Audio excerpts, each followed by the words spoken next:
Okay, આજે મને હું આજે અથવા ગઈકાલે હું વિડીયો પર ટીવી જોતો હતો. ત્યાં મને એક વિડીયો જોવામાં આવ્યો. તો એ જે વિડીયો હતો એમાં Kim Kardashian is attending Nita Ambani's wedding. એટલે આપણે વિડીયો જોઈશું અને એમાં મને થોડાક અમુક વિચારો આવ્યા. મેં કહ્યું આપણે એને વિચારી શકીએ. We're Christian, but we love to learn about other religions and faiths, and I think we're really like spiritual. I think just overall, what we feel on this entire trip is that there's so many more things that we haven't seen and witnessed. I feel like we can get desensitized in a world where we have a lot of access to a lot of things and things move really quickly. But then when you travel and you go somewhere where the culture is so different, we really are enjoying being like removed for a second and just taking it all in, living in the આ video તો બરાબર છે, Kim Kardashian આરતી ઉતારે છે. What is your take? એટલે મારો એવો ટેક છે કે ઇટ ઇઝ ગુડ. એટલે આપણે ઘણીવાર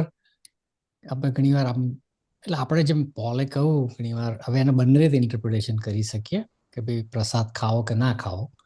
પરંતુ તમે ખાઈ શકો છો એઝ લોંગ એઝ તમારા ખાવાથી કોઈ જે માણસ કદાચ વીક ફેથ હોય, કદાચ એને એવું લાગે કે ભાઈ આ માણસ કેમ એવું કરે છે, એની ફેથને ઠેસ પહોંચી તો કદાચ આપણે ના કરીએ. પરંતુ આ દરેક વખતે આપણને ખબર નથી હોતી કે ભાઈ કોઈ વીક ફેથનો માણસ છે કે નહીં. એટલે ઇન જનરલ આઈ થિંક આપણે બધા normally V try to avoid કે ભાઈ એવા ઓકેઝન ના થાય. પણ ઇન કેસ એવું કશું થઈ શકે તો ટુ મી એમાં એટલું બધું આપણે એમાં કંઈ ખોટું પણ નથી. કે તમારું ઈશ્વર, આપણો જે ઈશ્વર જે છે આપણા હૃદયમાં રહે છે. આપણે એમને માનતા હોય તો આપણા મિત્ર કે આપણા હિતચિંતક કે ગમે તે હોય એમને આપણે શું કે છે કે એમની ખોટું ના લાગે કે એમને તેના માટે એમાં કશો વાંધો મારી દ્રષ્ટિએ નથી લાગતો મને. ઓકે, પણ આપણે જ્યારે આરતી ઉતારે છે તો આપણે બીજા દેવની પૂજા કરીએ છીએ એવું ના કહેવાય કરીએ છીએ સંજયભાઈ? એટલે એવું કહી શકાય. પણ તમે પૂજા કરતી વખતે તમે એ દેવને આપણે ધારો કે ના માનો તો આપણામાં તો આપણે જોવા જઈએ તો આપણે જે ખ્રિસ્તી લોકો માટે તો ઈઝી છે કે આપણે તો કેવું છે કે ભાઈ આપણો દેવ આપણે હૃદયમાં છે. આપણની મૂર્તિ કે એની ઇમેજ તો કશું છે નહીં. એટલે આપણે આરતી ઉતારતા પણ તમે પોતાના દેવની પ્રાર્થના કરી શકો છો. એટલે તમે કદાચ એમને એટલે તો એમાં બંને કામ થઈ શકે. આપણે કોઈના હૃદયને ઠેસ ના પહોંચાડીએ અને આપણે આપણી રીતે આપણે બી ચોખ્ખા રહીએ. પણ મારું એવું માનવું છે કે એટલે ઘણીવાર સડન અને ઘણા લોકો આરતી ઉતારતા પણ હોય છે. પણ ઘણીવાર મે બી એ લોકો પણ ઘણીવાર નહીં માનતા. ઘણીવાર આપણે જોવા જઈએ તો હિન્દુમાં બી ઘણા દેવ છે અને ઘણીવાર એટલે ઘણીવાર મને એ પણ લાગે કે દેટ રિલિજન એટલે ઘણીવાર મોર ટોલરન્ટ. એટલે હું હમણાં આગળ નહોતો કહેતો કે આપણે ખ્રિસ્તી લોકો બધા બહુ ડિવાઇડેડ છે. એક આપણો ભગવાન એક જ છે પણ we are so divided. Okay, we will come to that કે એના વિશે. સ્મિતાબેન, તમારું શું માનવું છે કિમ કર્દાશિયનનું જે ઘટના વિશે? વેલ, કિમ કાર્ડેશિયનના આ વિડીયોમાં કિમ કાર્ડેશિયન પોતાને ક્રિશ્ચિયન તરીકે ઓળખાવે છે અને પછી then she said that I carried away in the moment and then you saw that she was doing the Aarti.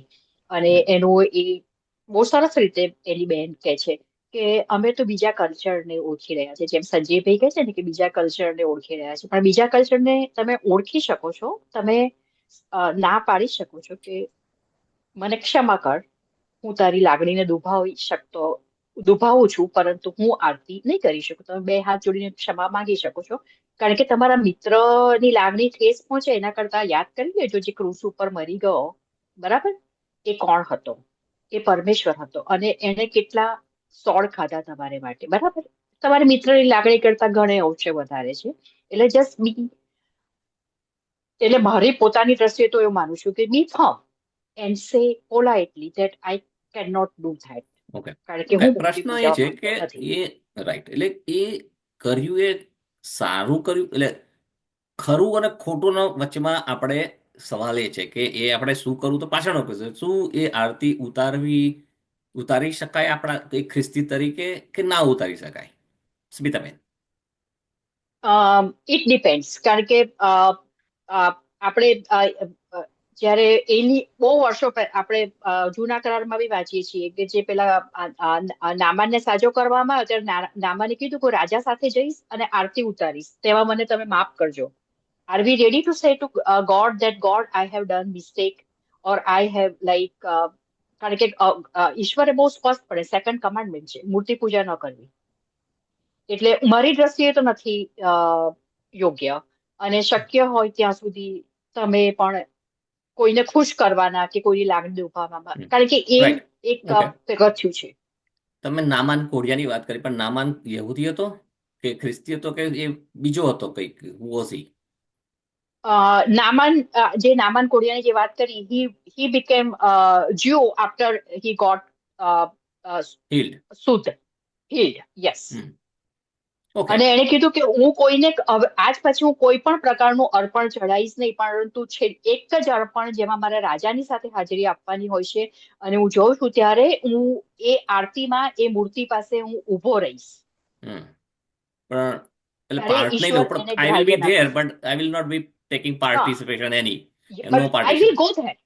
Right right okay સંજયભાઈ તમે આના વિશે શું કહો છો કારણ જો કે હું બિફોર સંજયભાઈ મંદિરમાં તો ઘણીવાર હું પોતે પણ જઉં છું પણ એનો અર્થ એ નથી કે ત્યાં આપણે પૂજા કરવા માટે જઈએ છીએ ઘણી બધી વાર તમે બીજા કારણોસર પણ તમે મંદિરમાં જઈ શકો છો એમાં કોઈ ના નથી એમાં વાંધો નહીં આવે એને પરમેશ્વરને બી કોઈ પ્રોબ્લેમ નથી if you know your god then ઈશ્વરને બી કોઈ પ્રોબ્લેમ નથી બટ વસ્તુ સ્થિતિ કે તમે કેટલી હદ સુધીનું પાર્ટિસિપેશન કરો છો સંજયભાઈએ બહુ સરસ વાત કરી કે ભાઈ આપણે ખ્રિસ્તીને આપણે બધા માને છે કે ઈશ્વર તો આપણા હૃદયની અંદર છે હવે એવા સંજોગોની અંદર જ્યારે ઈશ્વર જ જ્યારે આપણા હૃદયની અંદર છે તો આપણે આરતી કરીએ કે ના કરીએ સંજયભાઈ શું કહેવા માંગો છો ફરક નથી પડતો. એટલે અગેન એટલે ફરક કોઈ પડતો નથી તમે કરી શકો છો અને આપણે ઘણી વાર કહું કે આપણે આપણે વ્યક્તિ તરીકે અથવા તો એટલે ઘણી વાર એવું માનવું છે કે આપણે બે રીતે જોઈ શકીએ છીએ એટલે ઈસુ ખ્રિસ્તનો સંદેશો કે ભાઈ તારા ઈશ્વરને તું તારા હૃદયથી ભરપૂર પ્રેમ કર અને વિશ્વાસ કર અને બીજો કે તારા પડોશીને પણ પ્રેમ કર. એટલે હવે બંને વસ્તુ કેવી રીતે તમે રાખી શકો એટલે ઘણીવાર it does become patchy the problem પણ આવી હા તમે રોજ પછી મંદિરમાં જઈને આરતી કરતા હોય કે પછી એવું કશું કરતા હોય તો કદાચ એવું લાગે કે ભાઈ હવે આમાં કઈ ગરબડ લાગે છે પરંતુ આવું અને આઈ મીન એટલે આમાં મારું એવું માનવું છે કે આમાં તમે તમારા ઈશ્વરને ઊંચો કરો છો તમે તમારા ઈશ્વર નીચો નથી કરતા ત્યારે તમે આવું કશું કરી કોઈ તમને કે ભાઈ કે એ લોકો તમને માન આપવા માંગતા હોય છે ભાઈ સહી કે ભાઈ તો તમે માન આપવા હોય તો એ લોકો કેમ એવું ના કે તમે પરંતુ એ એમને લોકોને ખબર ખબર નથી તો હોતી હોવી જોઈએ ને એમને ખબર તો ના તમારે હોય ખબર શકે ને આપવી જોઈએ ને કે ના ભાઈ પણ હું આપણે મૂર્તિ એવું પૂજા કશું નથી સેટ કરતો નથી નો એટલે આપણું એવું મારું એવું માનવું છે કે આપણે અગેન હમણાં તો આપણે ડિસ્કસ કર્યું આપણે રિચ્યુઅલમાં સેટ નથી ઈસુ ખ્રિસ્તે આપણને બધાને મુક્ત કરી દીધા છે.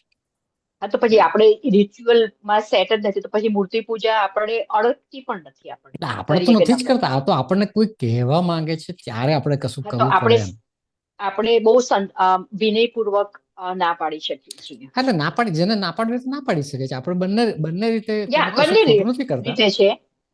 એટલે અહીંયા પ્રશ્ન એ છે કે તમે આ સંજોગોમાં મુકાવ XYZ બરાબર તમે મુકાવ હું મુકાવ અને સંદીપ મુકાવ તો હું તો ના પાડીશ તમે કદાચ કરશો તો હવે સંદીપને પૂછે કે સંદીપભાઈ શું કરશે.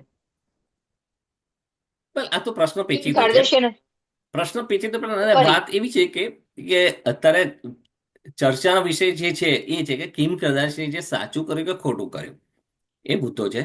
હવે એવી પરિસ્થિતિ જયારે મુકાશે ત્યારે હું કદાચ નિર્ણય લઈશ કે ભાઈ કેવી રીતે મેં તો કીધું કે હું મંદિરમાં જઈ શકું છું ને હું જઉં પણ છું ઘણી બધી વાર ગયો છું રાઈટ પણ ના પૂજા કરવા માટે કે એના માટે નહીં just I go because I have to do certain things મારે જોવું હોય કે શું કોઈનું કંઈ પૂછવું હોય તો આઈ ગો એટલે મને એવું નથી હું ઘણા બધા મંદિરમાં ગયો છું અને ઘણી બધી વાર મંદિરમાં નથી પણ ગયો મારા મિત્રો સાથે ગયા હોય તો લોકો દર્શન કરવા જતા કે મને કે સંદીપ ચાલ આવું છે કે ના હું નહીં આવું એટલે હું નથી જતો એટલે it is my choice and I always exercise that but then it is issue જે મુદ્દો અત્યારે જે ખરો મુદ્દો જે છે કે આપણે શું માનીએ છીએ કે એના પર છે. તમારો પહેલો પ્રશ્ન જે હતો કિમ કાર્દાશિયને જે કર્યું એ યોગ્ય કર્યું કે ન કર્યું તો સૌથી પહેલા તો હું જવાબ આપીશ કે કિમ કાર્દાશિયન ના કર્મ માટે હું જવાબદાર નથી. ગોડ ઇઝ હું એને જજ પણ નથી કરતી પરંતુ જો ખાલી મને સવાલ પૂછવામાં આવે એક જ વસ્તુ કહીશ કે મોટાભાગના ખ્રિસ્તીઓ બહુ સ્ટાન્ડર્ડ એક્સક્યુઝ છે હું કોઈને જજ નથી કરતી રાઈટ. એકવાર મને કીધું પણ મને એકવાર મન બી થઈ ગયું કે એક જણને હું કહેવાનું કે કરીશ મને પણ હું $1000 કરીશ આપ. હું એને કહું ને કે ભાઈ મને $1000 આપ, ધ મોમેન્ટ એટલે પૈસા માંગે છે હી વિલ જજ મી. એટલે એ વસ્તુમાં કોઈ એમ કે ને કોઈ ખ્રિસ્તી ગમે એટલો હા, મોટો પણ હું માણસ જજ એમ કે કરું છું આઈ ડો નોટ જજ, એવરીબડી વિલ જજીસ. એટલે એટલે એવું છે જ નહીં. એટલે એટલે આપણે ખાસ એટલે ધ્યાન હું રાખીએ આ બાબતના ચૂક ન કરીએ. આપણે બધા જજ કરીએ છીએ અને જજ કરતા રહેવાના છીએ. એટલે આપણે there is always a standard કે આપણે જજ કઈ રીતે કરીએ છીએ. અને એ રીતે કે હા ભાઈ તો આપણે હું જજ બાઇબલમાં કરું જે છું. માર્ગદર્શન આપ્યું છે એના આધારે અમે જજ કરીએ છીએ અને હું જજ કરીશ. યસ. તો ધેટ ઇઝ વોટ ઇટ અને ઇઝ. હું આપણે જવાબદારી યસ છટકી ના જાય કે હું જજ નથી કરતી, એવું મારું માનવું છે. હું જજ ના ના એટલે હું જજ કરું છું. એ મારા પાછળ એ જ મુદ્દો હતો કે તમે કહ્યું છે પણ હું જજ કરું છું હમ કે એણે જે કર્યું તે યોગ્ય નથી કર્યું, કારણ કે એ ખરેખર જો કલ્ચર જોવા માંગતી હોત તો એ દૂર રહીને પણ કલ્ચર જોઈ શકત, કારણ કે ત્યાં જે મૂર્તિઓ મૂકવામાં આવી હતી બધી 3-5 રાધા શ્યામનું કહું વોટ એવર મંદિર હશે એમાં ઘણી બધી મૂર્તિઓ હતી. હમ And she is not dumb girl. She is a billionaire and she is a self-made businesswoman. એનું આઈક્યુ લેવલ બહુ હાઈ છે. હમ લોયરની એક્ઝામ એને અત્યારે જ પાસ કરી છે. She ordinary knows person. what she was doing. એટલે I judge her that she did wrong thing. સંજયભાઈ તમારું શું માનવું છે કે તમે કહી ના દીધું કે નથી કર્યું, એને મેં તો ખોટું કીધું નથી no, કર્યું? I think it's fine in the okay. circumstances. હવે I think it was good. Okay, આ તો મુદ્દો ચાલ્યા જ કરશે અને આવા તો ઘણા બધા પેચીદા મુદ્દા હોય છે જ. પણ આપણે ખ્રિસ્તી તરીકે આપણે પોતાના વિશ્વાસમાં ક્યાં ઊભા છે અને શું માનીએ છીએ અને એ માન્યતા આપણા બાઇબલ આધારિત છે કે નહીં એ વિશે આપણે ચકાસણી કરીએ તો એ હંમેશા યોગ્ય રહેશે. કારણ કે આપણે છેલ્લે જવાબ આપવાનો ઈશ્વરને છે, ન કોઈ વ્યક્તિને કે આપણા પડોશીને પણ આપણે જવાબ નથી આપવાનો.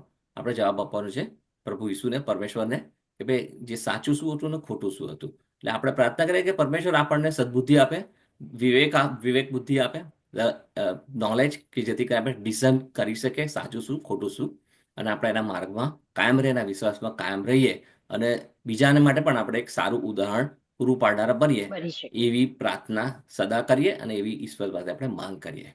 Amen. Thank you for joining. ફરી મળે ત્યાં સુધી ઈશ્વર તમારી સાથે રહે. આમેન. Thank you.